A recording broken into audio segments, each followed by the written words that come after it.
Narito ang mga dapat nating abangan sa mga susunod na eksena ng FPJ's Batang Quiapo. Dahil sa bigong mapatay ni Rocky Boy sila Tanggol, re-rest back ito sa pamamagitan ng mga kahinaan ng tropa ng ating bida. Kanyang pinuntahan ng ina ni Enteng na si Aling Mierna at may ibinigay. Sakto rin na naroon si Ponggay at hinanap rin ng ina ni Enteng. Sa puntong ito, muling nakita ni Rocky Boy ang babaeng kanyang nakaengkwentro sa hotel na nagpanggap na babaeng bayaran.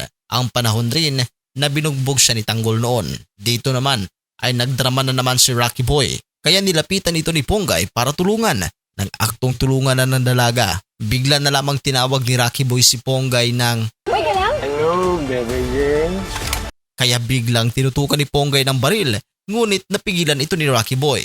Nagawa pang manlaban ni Rocky Boy, ngunit nahuli rin ang dalaga dahil sa lakas nito hanggang sa nawalan ito ng malay. Samantala, pinangunahan naman nila Congressman Mojica ang isang rally para sa pagpapatalsik ng mga gerero dahil sa mga sunod-sunod na mga kapalpakan sa gobyerno. Dahil dito, galit na galit itong si Congressman Jackie sa ginawa ng mga ito at iginiit na hindi mapapatalsik ang mga gerero. Galit na sinabi naman ni Mayor Miguelito na dapat na nilang banggain ang mga taong naninira sa kanila na ang tinutukoy ay si Brando Mondragon na nag-expose sa kanilang katiwarian. Kaya habang naghahanda ang mga Mondragon para makatakas mula sa mga Montenegro, nasundan sila nila Ramon.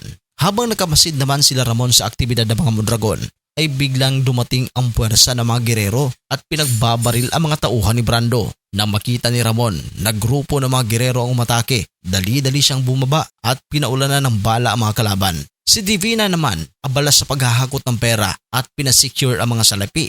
Pero walang magawa si Divina kundi pinagmasdan na lang ang kanilang pera na nagkalat. Para makaiwas sa panganib, dala-dala ang kanilang natitirang pera. Tumakas sila kasama ni Brando. Kalaunan, naghiwalay sila.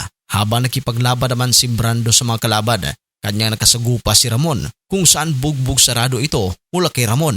Buong akala naman ni Divina na ligtas na siya mula sa mga kalaban. Ang hindi niya alam ay muli niya makikita ang taong kanyang trinaydor na si Tanggol.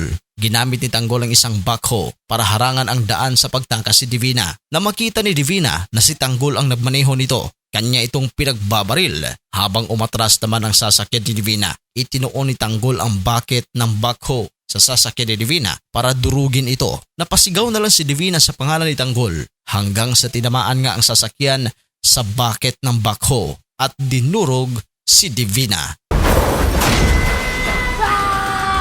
Abangan ang mas maiinit at kapanapanabik na mga eksena sa FPJ's Batang Quiapo.